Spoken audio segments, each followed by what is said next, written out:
Recording in progress.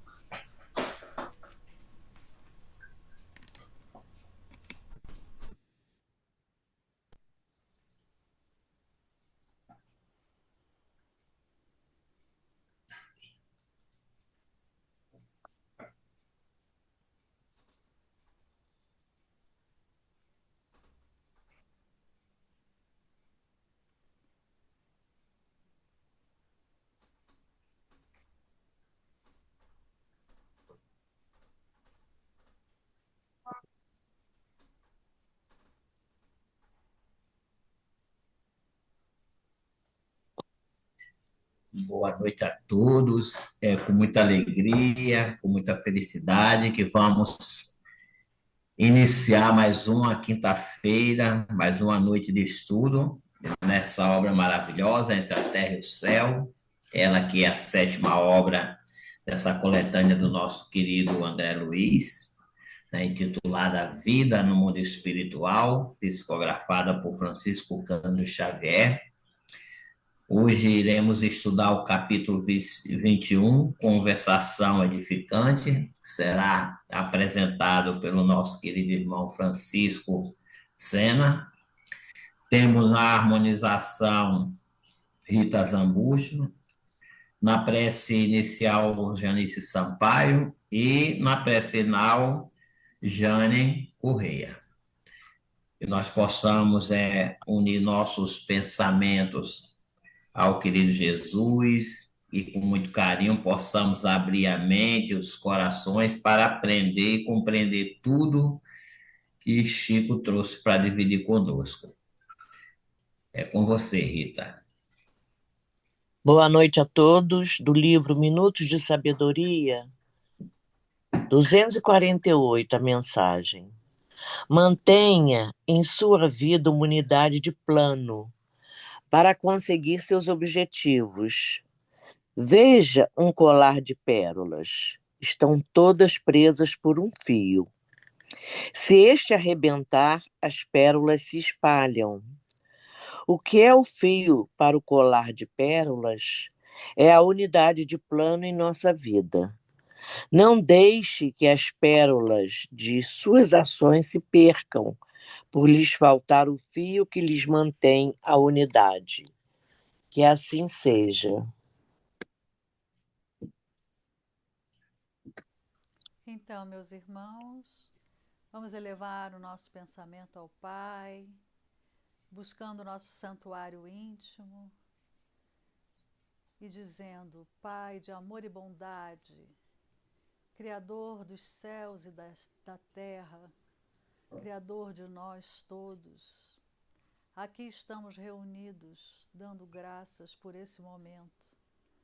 Mestre Jesus, irmão mais velho, meigo Nazareno, gratidão por tudo em nossas vidas, que possamos aproveitar esse momento bendito, onde nos reunimos para estudar um pouco mais sobre as leis da vida, pois a doutrina espírita nos traz, nos revela, sem mistérios, a grandiosidade dessas leis que nos regem, para que possamos, ao estudá-las, ao compreendê-las, aplicar em nossas vidas para um viver mais alegre, mais em paz, mais suave.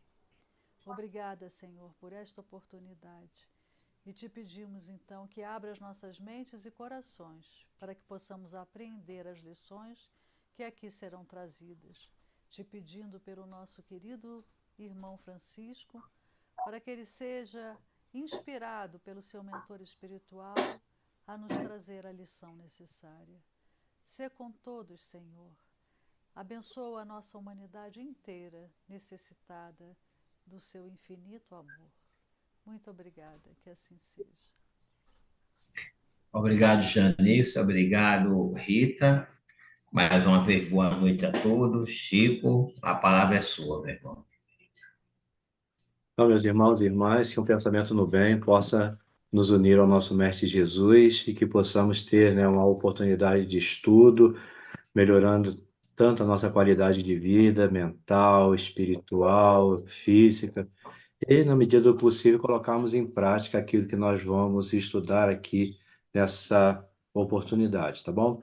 Quem tiver o livrinho, né, a gente vai usar bastante leitura hoje, vamos parar, vamos refletir, vamos conversar, vamos voltar à leitura, enfim. Então, capítulo 21, conversação edificante. Aí eu parei para pensar, o que que seria uma conversação edificante? É um diálogo que eleva, que inspira, que promove o crescimento espiritual. Outro dia eu estava conversando com uma pessoa e realmente eu tenho saudade, né, daqueles tempos onde nós parávamos para falar de espiritismo. Às vezes a gente ficava horas e horas falando sobre doutrina espírita. E hoje, né, com o corre-corre do dia a dia, com os inúmeros afazeres, a gente, né, quase não tem tempo de parar, né, para a gente ficar conversando sobre a doutrina, sobre o livro que leu, só o conteúdo daquele livro, indicação de livros. Quase que a gente não faz mais isso, né?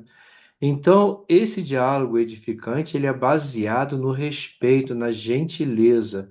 Ele evita tanto fofocas como críticas e fortalece as relações.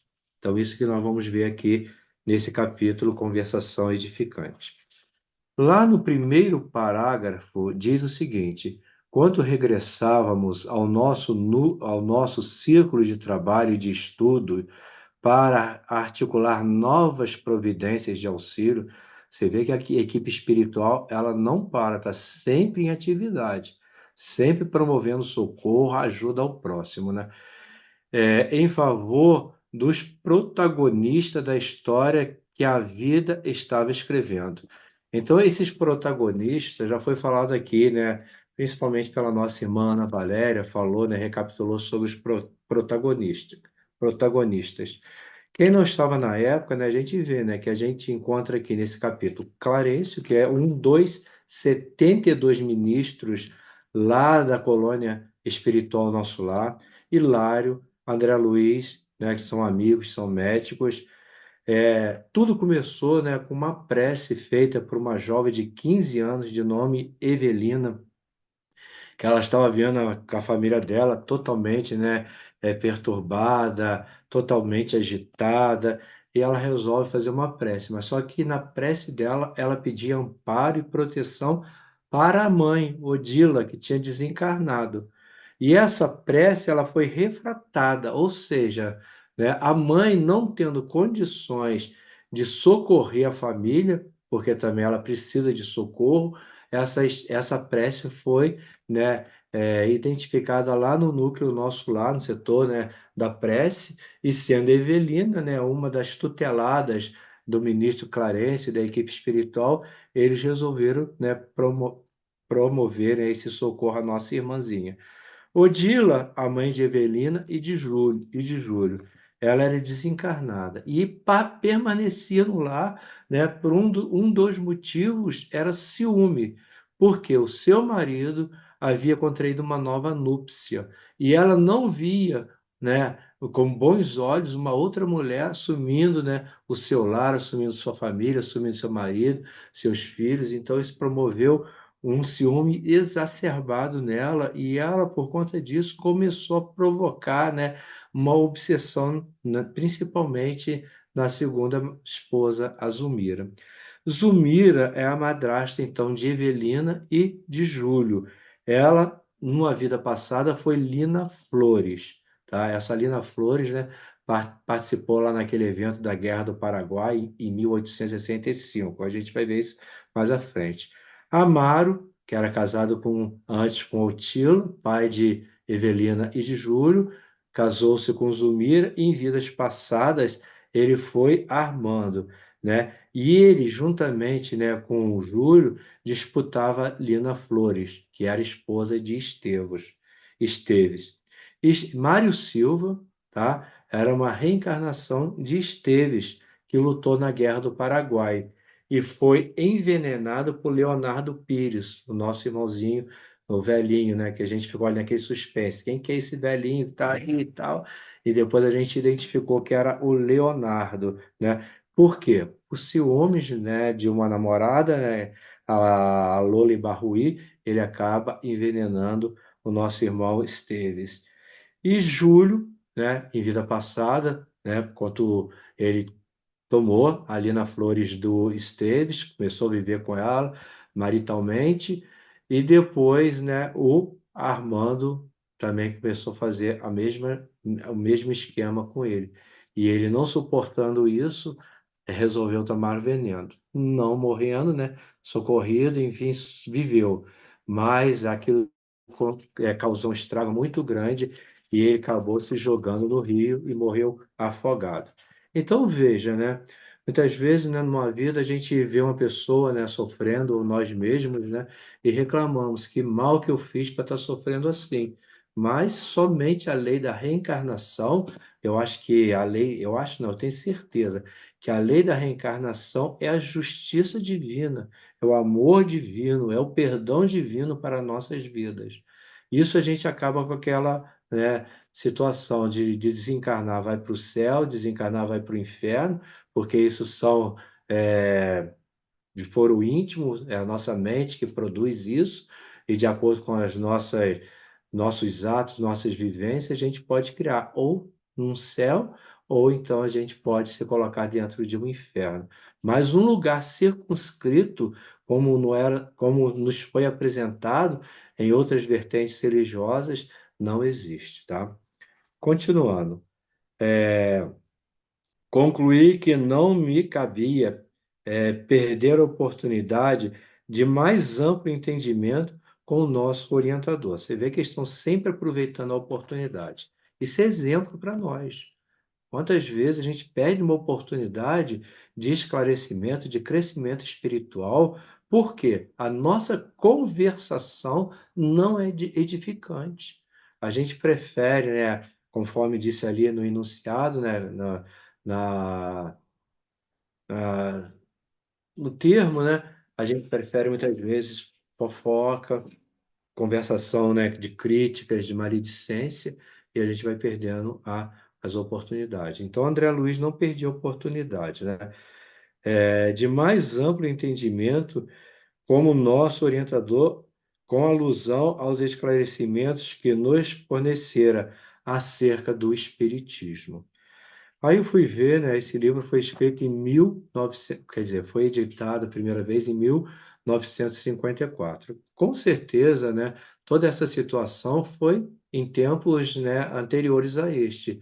E a doutrina espírita foi codificada em 1857. Então, pouco tempo da codificação da doutrina espírita por esses acontecimentos que a gente está estudando aqui nessa sequência de livros de André Luiz. Então, o perispírito ainda, né, a gente não tinha uma informação, nessa época que o livro foi escrito, uma informação com bastante embasamento, né? Era muito, né, questionamento, era muita coisas elaboradas pela nossa mente, enfim. Então, André Luiz continua a palestra a respeito do perispírito, as suas funções, seus mecanismos e as suas influências na evolução do nosso corpo físico. Veja que interessante, né? Nosso corpo físico também procede na evolução do perispírito. Por quê? É o que nós vamos ver, né? O perispírito é definido como o corpo sutil que serve de intermediário entre o espírito e o corpo físico. Então, existe o corpo físico, existe um elemento que liga esse corpo físico ao espírito, ou melhor, o espírito que se liga ao corpo físico através desse elemento que nós chamamos de perispírito. Quando encarnado, nós temos esses três elementos. Somos o trino, corpo, essa amálgama de massa que a gente está usando temporariamente, esse elemento perispírito que nos liga ao espírito, né, nos liga a nós, que somos espíritos, e através desse cordão a gente, né, recebe as informações. É o modelo organizador biológico que molda, sustenta, orienta e influencia todas as funções orgânicas do encarnado. É muito interessante a gente tomar posse desse conhecimento, né? que a gente, né, começamos a nos preocupar, né, com que nós estamos utilizando o nosso livre-arbítrio na construção de um mundo melhor para nós e para o nosso próximo. Ele é o corpo intermediário, ele liga o corpo físico e permite a interação entre o plano material e o plano espiritual. É através dele que o espírito manifesta pensamentos, sentimentos e vontade sobre a matéria. Então, o espírito, utilizando deste elemento, ele atua no plano físico, registra experiências, virtudes, traumas, débitos morais e de múltiplas reencarnações. Então, fica como se fosse um armazenador dessas situações.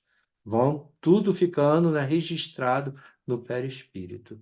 E chega um momento que a gente tem que fazer o quê? Como se fosse um mata-borrão, limpar esse perispírito. E o que a gente precisa? Reencarnar, para colocar, né, eliminar essas arestas. Então, né, não existe efeito sem causa, e todo efeito tem uma causa, e causa inteligente promove um efeito inteligente. Então, é aí que a gente vai caminhar nessa situação. Permite o espírito perceber dor, emoções, sensações, mesmo fora do corpo físico. Se nós colocamos a mão numa chapa quente, essa informação vai passando, né, pelos nervos, chegar no perispírito, o perispírito vai ao espírito, o espírito, né, percebe essa dor e manda automaticamente tirar a mão daquela chapa quente. Então, é um veículo de comunicação. Tanto recebemos, né, a comunicação através do corpo, né, quer dizer, tanto ele recebe, né, o corpo recebe essa informação via esse perispírito, como também envia para o espírito através desse elemento. Permite ao espírito perceber, já falei, o pensamento do espírito se imprime sobre o perispírito e se manifesta no corpo físico através dos centros, né, de forças, de vitais. É aquele que Ana Valéria fez no último capítulo, né? Eles são 7, os principais. Coronário, ele comanda a mente, frontal a percepção, laríngeo, sentimento, gástrico, emoções e metabolismo, esplênico, vitalização, genésico, criação e reprodução. Por intermédio dele, do perispírito, se dá a comunicação espiritual e os fenômenos mediúnicos. Então, o que há? Uma emancipação do perispírito do encarnado e o prolongamento do perispírito do desencarnado há um acoplamento e ali vai acontecer o quê? A comunicação espiritual. Quando a gente médio recebe, né, essas mensagens do plano espiritual, é através do perispírito. Capta fluidos espirituais e magnéticos, influenciando equilíbrio, saúde ou doença. Quando a gente vai tomar o passe, nos colocamos numa atitude de receptividade, né? A pessoa que vai fazer a imposição de mãos sobre o nosso coronário, também de boa vontade, eleva seus pensamentos ao plano espiritual e desses, né, elementos espirituais, desse reservatório espiritual, vem as energias que passa pelo médium, né? Aí ali a junção espiritual e material e vai chegar no coronário daquela pessoa, no nós, né? E aquilo ali, pelo coronário, é distribuído a todos os centros de força. Então, nós recebemos essas emanações positivas pelos passes. Ou então, quando a gente entra num lugar meio tóxico, também, né, a gente, por esses centros de força, a gente vai absorvendo essas energias, né, prejudiciais, que acaba fazendo também um estrago no corpo físico. Pensamentos positivos geram harmonia celular, pensamentos destrutivos intoxicam o organismo. Então, veja a importância que nós temos no perispírito. Aí nós voltamos lá no livrozinho que nós estamos estudando. Pulando aí um pouquinho mais para frente, quase no finalzinho do parágrafo, nós encontramos o seguinte: lidamos na vida maior com o carro sutil da mente, ou seja, com o perispírito, pelo menos na esfera em que nos situamos.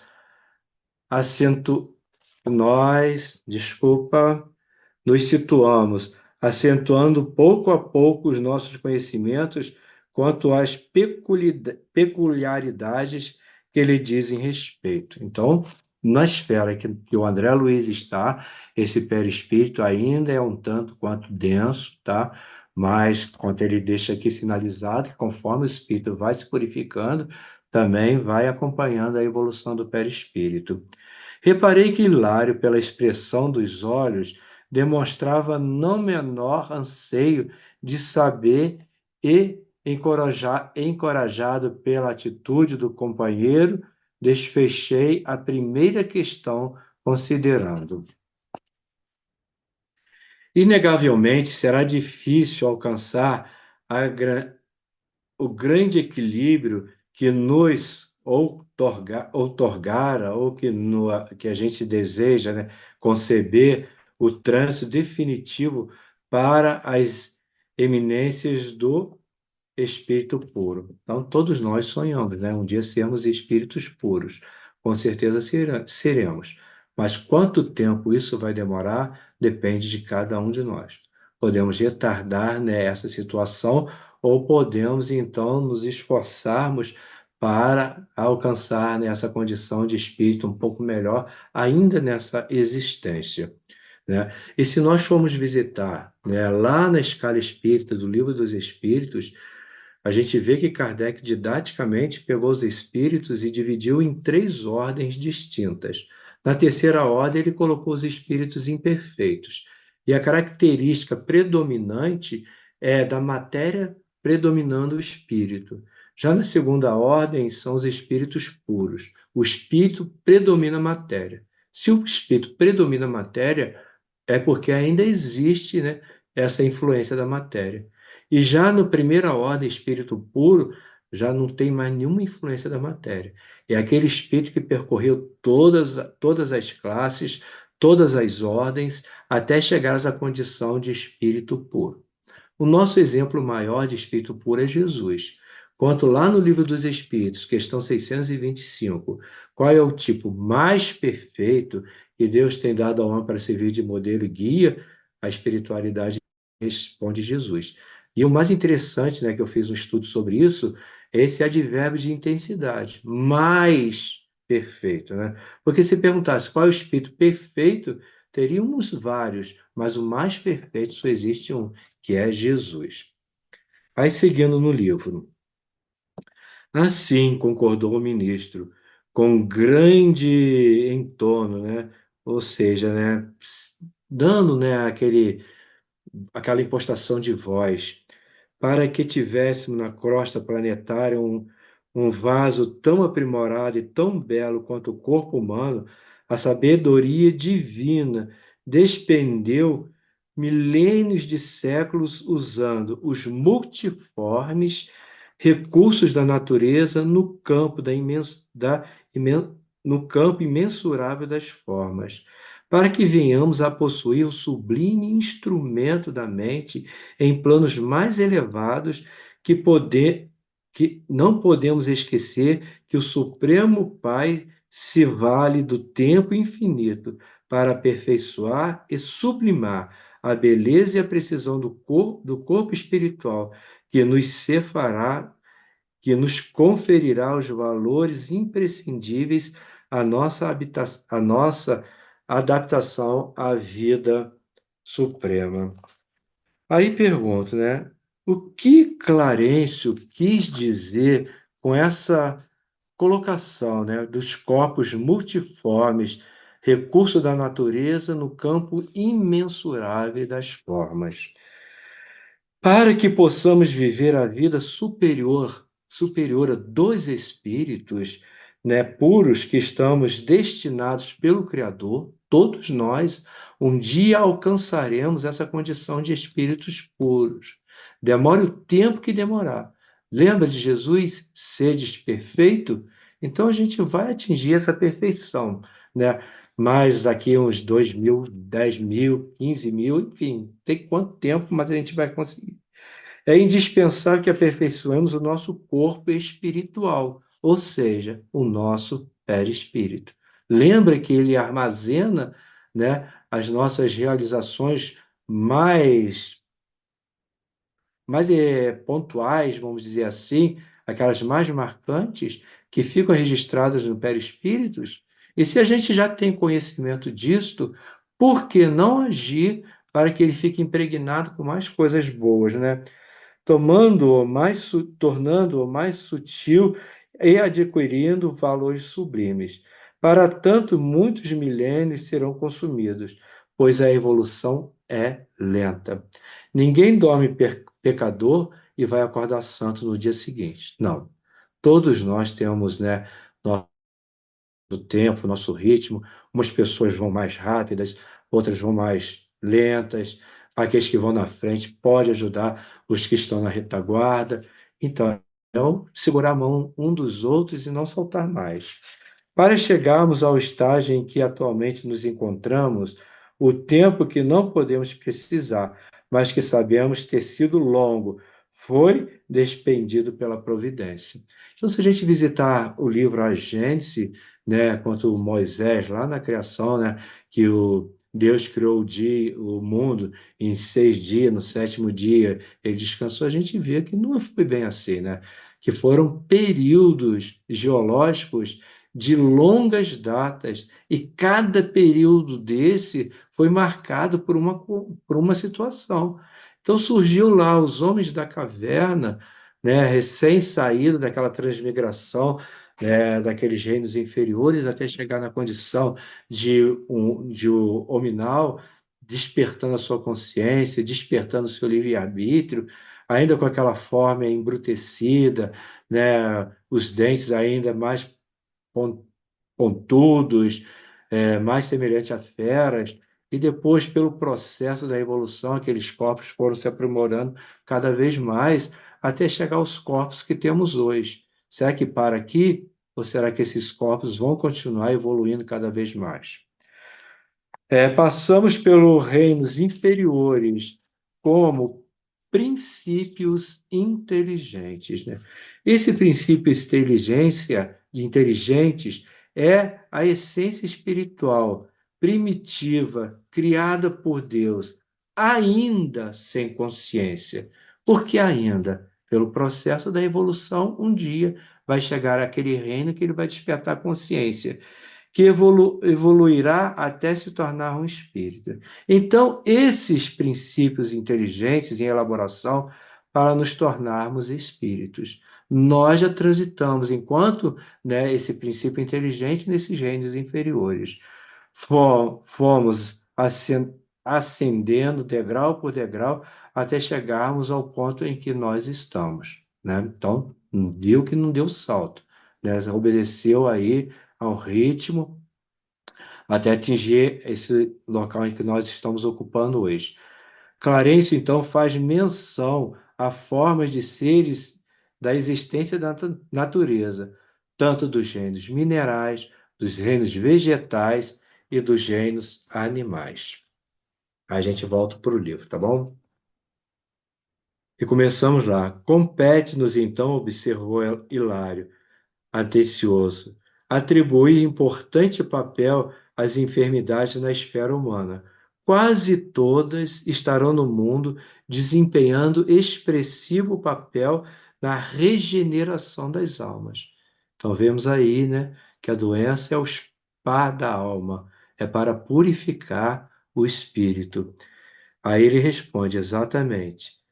Cada centro de força, ponderei, André Luiz, né? Exigirá absoluta harmonia perante as leis divinas que nos regem, a fim de que nos possamos ascender no rumo do perfeito equilíbrio. Sim, confirmou Clarencio, nossos deslizes de ordem moral estabelece a condensação de fluidos inferiores de natureza gravitante, que no campo eletromagnético de nossa organização, compelindo-nos a natural cativeiro em derredor das vidas começantes às quais nos emantamos. Então, de que maneira os nossos deslizes morais atrasam a evolução do nosso organismo físico? Como que isso pode acontecer? A nossa mente é responsável pela regência dos centros de força que governam o nosso organismo perispiritual. Então, esses centros de força que nós estamos estudando agora, nesse livro Entre a Terra e do Céu, já descobrimos que ele não está no corpo físico. Quem está no corpo físico são os plexos, aquele emaranhados de nervos. E a raiz desses centros de força, né, se deságua nesses plexos que nós temos no corpo. Mas os centros de força estão no perispírito, sendo o corpo físico uma organização material plasmada pelo perispírito. Lembra que nós já estudamos isso? Que lá na espiritualidade, juntamente com os nossos mentores espirituais, elaboramos um projeto de vida, estudamos qual o corpo que será melhor para aquela nossa evolução, né? Então, tudo está ali determinado, tudo está impregnado, né?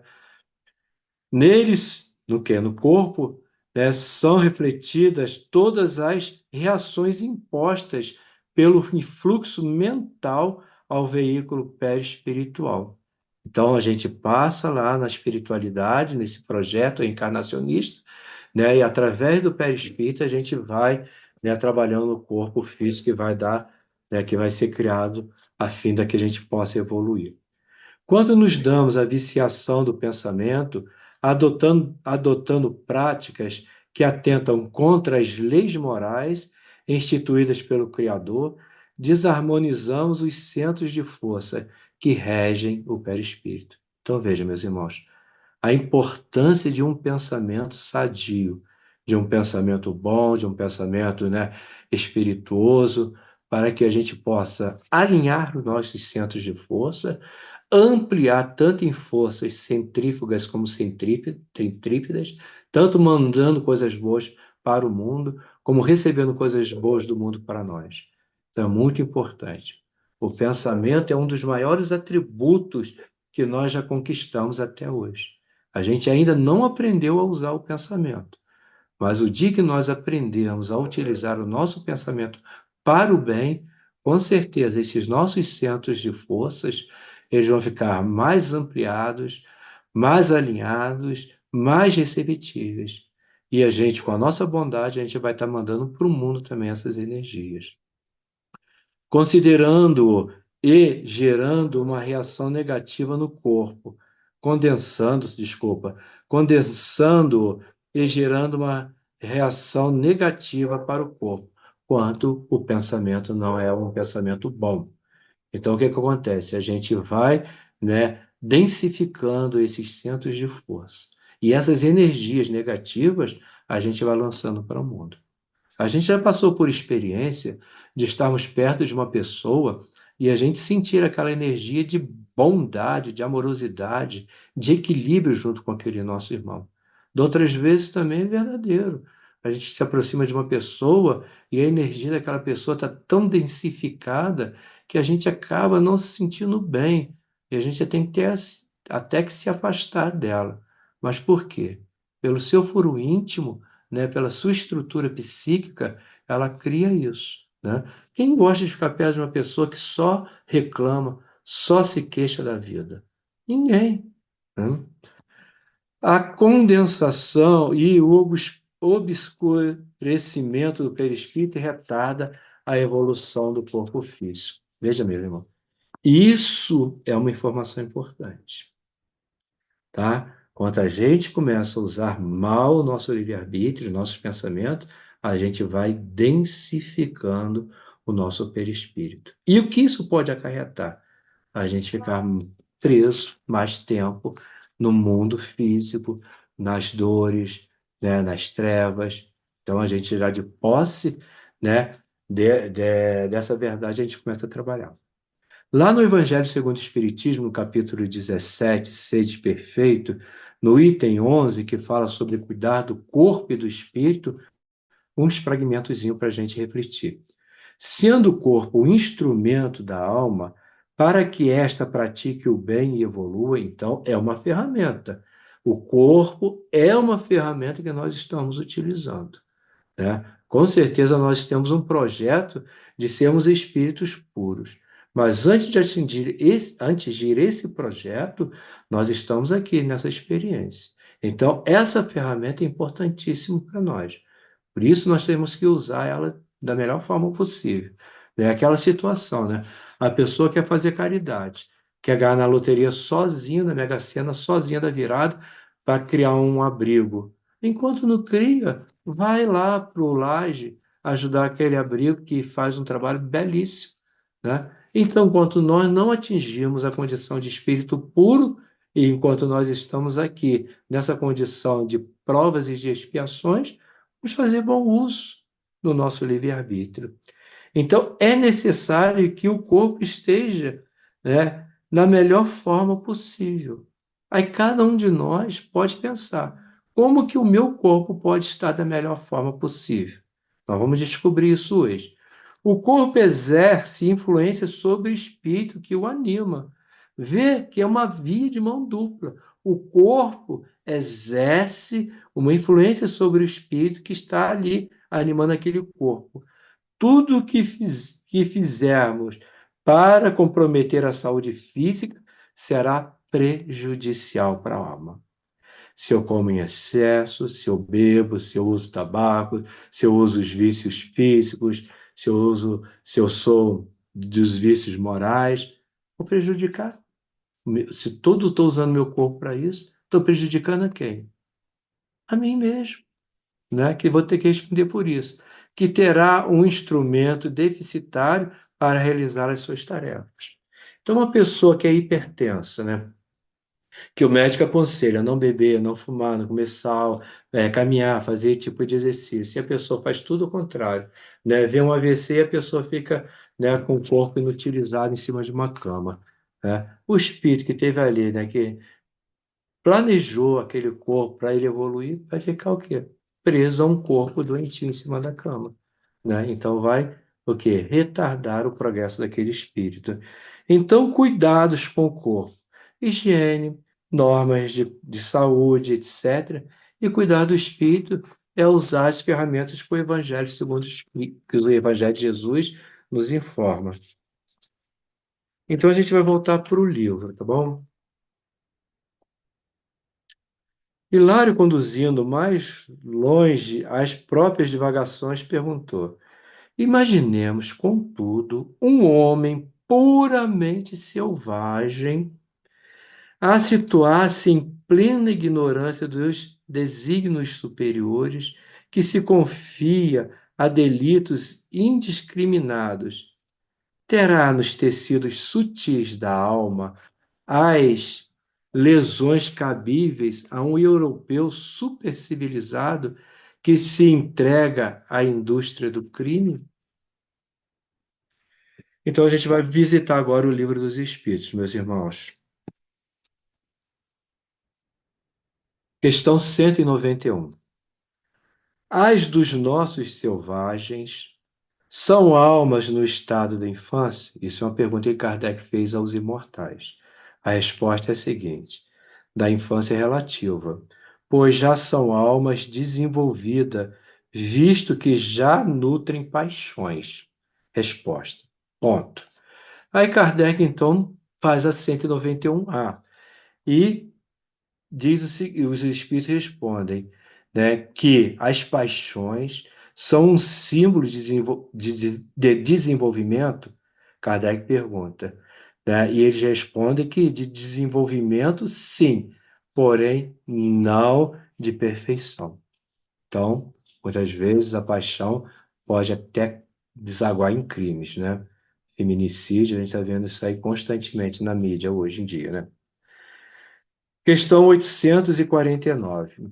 Qual a faculdade predominante no homem em estado de selvageria? O instinto ou o livre-arbítrio? A espiritualidade responde: o instinto, o que não o impede de agir com inteira liberdade no tocante a certas coisas. Aí nos lembramos da criança, né? Das nossas crianças. Quando são em tenra idade, a gente segura na mão, com cuidado para que ela não caia, para que ela não coloque nada na boca, para que ela não coloque o dedinho na tomada. E quando ela vai crescendo, ela vai criando autonomia, a gente vai soltando a mão dela e deixa ela livre. Assim também são esses espíritos. À medida que eles vão evoluindo, eles vão ganhando mais liberdade de ação e vão desenvolvendo, vão ampliando, né, o seu livre-arbítrio. 637. Será culpado, aí sim, a gente entra na questão de Hilário.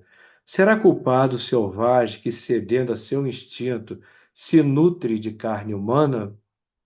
Resposta: eu disse que o mal depende da vontade. Pois bem, tanto mais culpado é o homem, quanto melhor sabe o que faz. Tá? Isso aí, a espiritualidade, né? Foi pontual. Aí eu fiquei curioso. Quando a gente fala selvagem, nós estamos falando dos índios. Aí eu quis saber qual a diferença do selvagem para os nossos índios.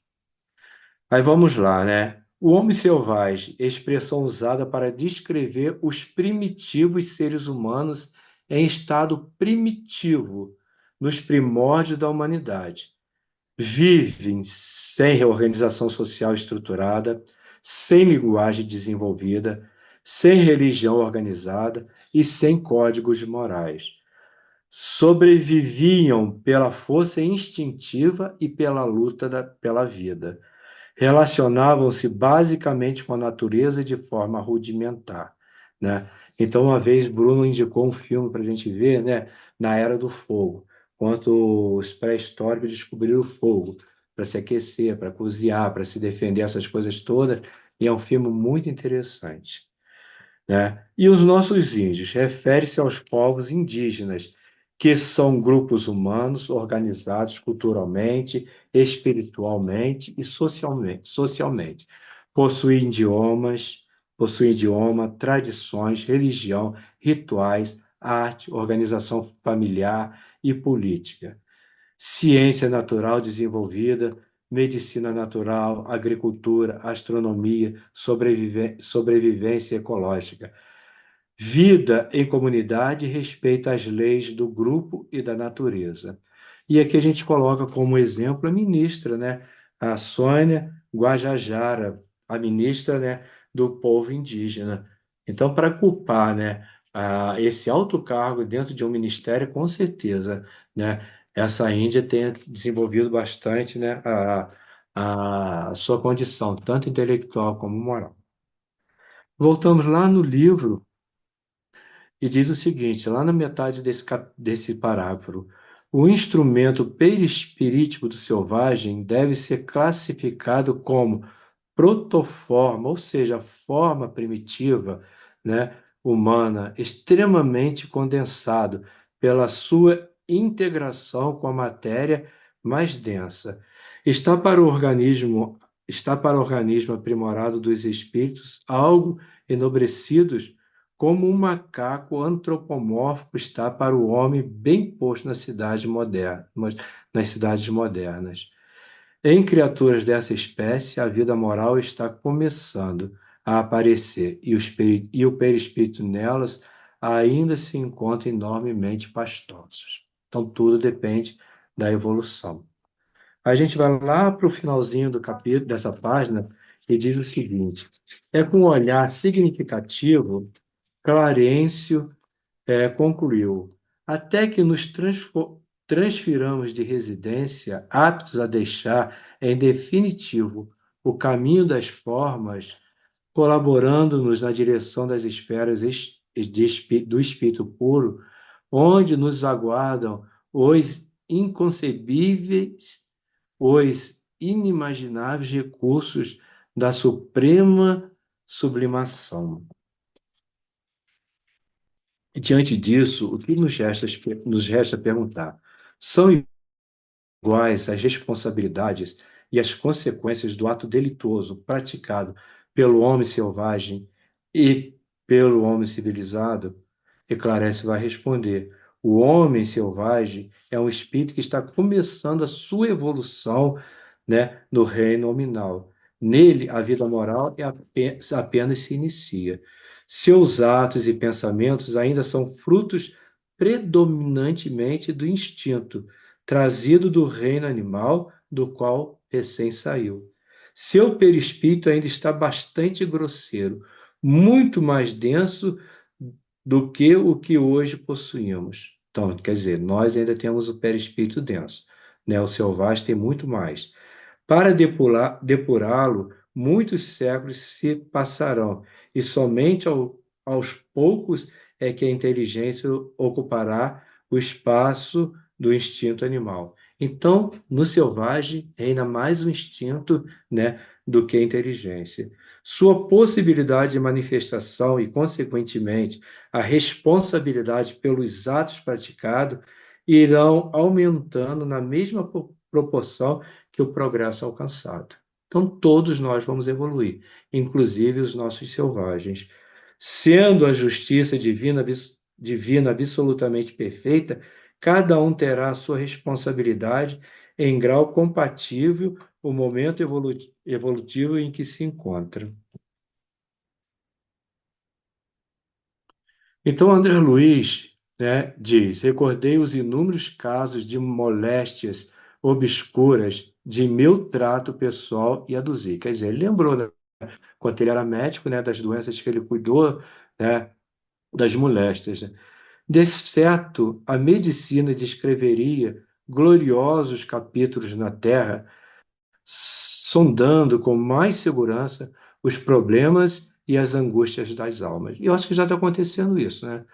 Aí a AME está entrando num caminho muito bacana, né? Estudando, né, esse combo, né? Corpo, mente e espírito.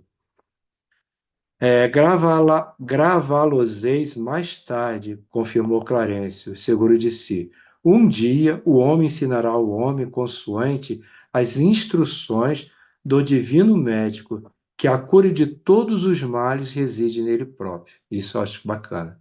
A cura de todos os males reside em nós mesmos, né? A percentagem quase total das enfermidades humanas guarda origem no psiquismo. Como dá o processo de autocura que se refere a Clarence? Como que pode dar isso, né? A cura de todos os males reside em nós próprios, pois quase, né, isso é importante saber, quase totalidade das enfermidades que nos atinge tem a origem no nosso psiquismo, da maneira que nós usamos a nossa mente, tanto para o bem quanto para o mal. Se usamos para o mal, a gente desencadeia o quê? Doenças que vão desaguar no corpo, né? Os sentimentos negativos, como orgulho, vaidade, egoísmo, crueldade, são desajustes da mente que repercutem através do perispírito no nosso corpo de carne, tá? E a gente tem participado das reuniões mediúnicas e a gente tem observado muito isso, né? As comunicações que nós temos recebido ultimamente, né? Quanto as coisas não vão para fora, elas vão o quê? Vibrar dentro do nosso coração, dentro do nosso íntimo. Isso vai causar dano. Vai ter que desaguar um dia. Vai desaguar onde? No corpo físico. Então, aqueles nossos irmãos que chegam, né, no auge do seu sofrimento, porque usaram inadequadamente seu livre-arbítrio, né, eles, depois de uma reunião mediúnica, onde são aconselhados, orientados, e que ele consegue se auto-perdoar e consegue, né, esquecer o desejo de vingança, eles vão melhorando devagarzinho, né? De acordo com o instrutor, a nossa cura depende de nós próprios. É que nós falamos na palestra, né? Muitas vezes a gente fica terceirizando a nossa vida. Vai no centro espírita, coloca meu nome lá, reza por mim, faz isso por mim. Igual aquele paralítico lá do poço de Betesda, né? Sempre esperando, né? 38 anos esperando, né? Ai, não tem quem me carregue para me jogar na água, Senhor. Pô, a gente está sempre nessa condição desse paralítico, a gente está sempre querendo que alguém nos pegue e cuide da gente, e trata das nossas feridas, e a gente não fazendo o menor esforço nenhum, Ah, minha vida está uma droga, minha vida está isso, minha vida está aquilo. Mas o que você está fazendo para a sua vida melhorar? Nada. Estou pedindo que ore por mim. Então haja, meu irmão. Haja, minha irmã. Né? Então, a gente vai agora em Jesus, né? Jesus diversas vezes falou no seu evangelho: a tua fé te curou. Ele falou isso para a mulher que é hemorroísa, né? E lá está lá em Mateus capítulo 9 versículo 22, quando ela tocou a Jesus, e Jesus, ele podia falar: não, a minha energia, a minha virtude que saiu de mim te curou. Não, a tua fé te curou, porque ela fez o caminho de ir a Jesus, ela fez o seu esforço, ela atravessou aquela multidão que estava separando ela de Jesus, ela não se intimidou, ela se empoderou e foi a Jesus. No cego de Jericó também, Jesus disse para ele: a tua fé te salvou, né? Isso está lá em Lucas capítulo 18, versículo 42. E veja, tudo está dentro de nós, né? A cura moral da pecadora na casa de Simão. Lembra? Maria de Madalena? Ela entrou, não se intimidou, entrando na casa de uma pessoa que ela não foi convidada para se ajoelhar nos pés de Jesus, para chorar, para lavar os pés de Jesus com suas lágrimas. Enquanto as pessoas julgavam ela, que Jesus segurou na mão dela e falou: teus muitos pecados estão perdoados. E ela ficou e falou: vai, não peques mais, tua fé te curou. Então veja, meus irmãos, a importância da fé na vida da gente. Mas a gente tem que tomar posse disso. Enquanto a gente achar que as outras pessoas têm que fazer por nós, a gente não vai fluir, a gente não vai crescer. E qual o destino do espírito após a morte do corpo físico? Então, Clarence ali faz uma figura muito interessante, né, de um pássaro doente e engaiolado, né? Não adianta quebrar a gaiola que o pássaro vai ficar sadio. Não adianta morrer que as coisas vão melhorar. Se a gente tem dívida, a gente vai ter que pagar essa dívida. Se não for nesse plano, será no plano espiritual. Bom será se a gente sair dessa vida melhor do que nós entramos. E no plano espiritual a gente fazer o quê?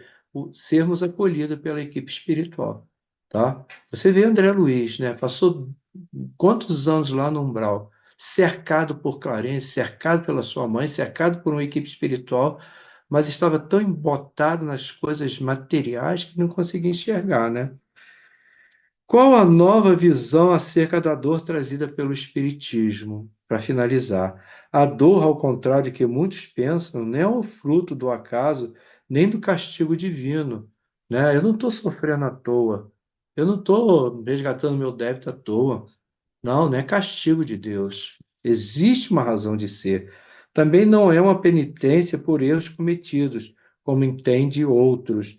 O Espiritismo nos ensina, conforme salienta o capítulo em estudo, esse capítulo de conversação edificante, que a dor é um instrumento pedagógico. Gente, estou esbarrando essa palavra constantemente. Um instrumento pedagógico, ensina, é uma mestra, está dizendo alguma coisa para a gente. Ao invés de querer afastar a dor, o que que essa dor está querendo falar para mim? Vou parar, vou meditar, vou refletir, né? Para nos impulsionar ao progresso. É um remédio amargo. Vamos combinar, muitas vezes é amargo mesmo, né? Quando a gente está sentindo uma dor, a gente fica abatido, a gente fica triste, a gente não quer ver ninguém, enfim. Porém, necessário para o nosso despertamento, para a nossa reeducação, tornando o espírito mais sensível à necessidade de modificar seus pensamentos, reajustando-se com as leis divinas. Aí aqui eu sempre gosto de citar a parábola do filho pródigo. Ele se afastou da lei de Deus, arregimentou dois sofrimentos. Mas quando ele resolveu voltar, ele foi acolhido. Assim nós temos que fazer também. Nosso caminho de volta à casa do Pai, para amenizar os nossos sofrimentos. Então aí tem alguns minutinhos, tá, Fernandinho?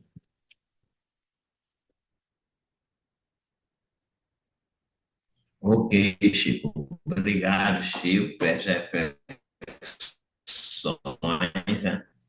E isso é muito importante, que o Chico falou sobre a nossa casa mental, né? Tudo que André Luiz traz para a gente aqui sobre a enfermidade e a nossa maneira de nós convivermos com os pensamentos, né? Com as nossas atitudes perante a vida, a nossa querida Joana de Ângelo tem em vários livros, mas tem dois livros que eu gosto, né? Que eu converso muito com o Zé. Uma é o Dias Gloriosos, onde ela vai ali ratificar o que André Luiz fala sobre a nossa conduta perante a vida, né?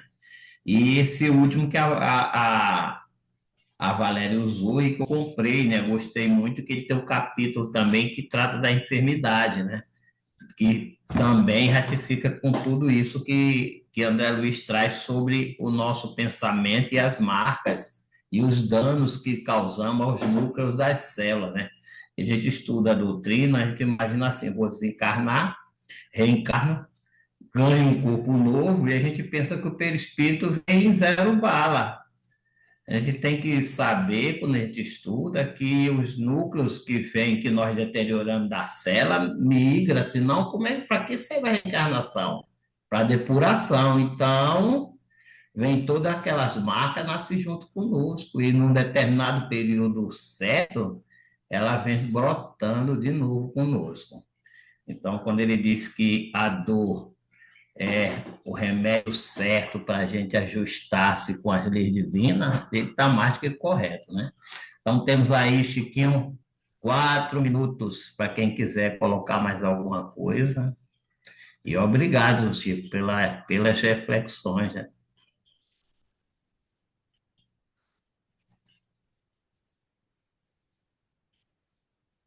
Ninguém, Chiquinho.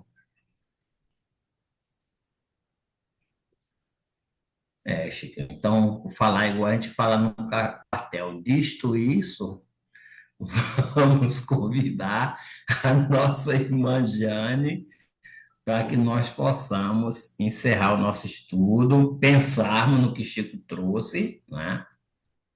Quando tiver o corpo doendo, analisar, fazer uma prece, fazer como o Chico nos ensinou. Obrigado, Jesus, pela dor que bate na minha porta. Jânia, com você, querida. Agradecer o Chico, né, já que ficamos tão calados hoje, porque é um capítulo que realmente trouxe muitas informações, e o Chico nos trouxe o complemento de tudo isso, né, com essas informações, essas referências todas dentro da doutrina, dos livros do Pentateuco Espírita, esclarecendo e nos dando a informação do quanto é importante aí caminharmos direitinho, no trilho certo, para que a gente possa, na nossa nova encarnação, estarmos mais depurados, né? Obrigado, Chico, viu? Bom, então, meus irmãos, chegando ao final do nosso estudo, vamos elevar o pensamento, a espiritualidade, agradecendo a Deus, nosso Pai, a Jesus, nosso Mestre, a espiritualidade amiga que nos mantém conectados a esses ensinamentos, aos nossos mentores espirituais que nesta encarnação estão perto de nós, nos auxiliando todo o tempo e nos fortalecendo no caminho do bem.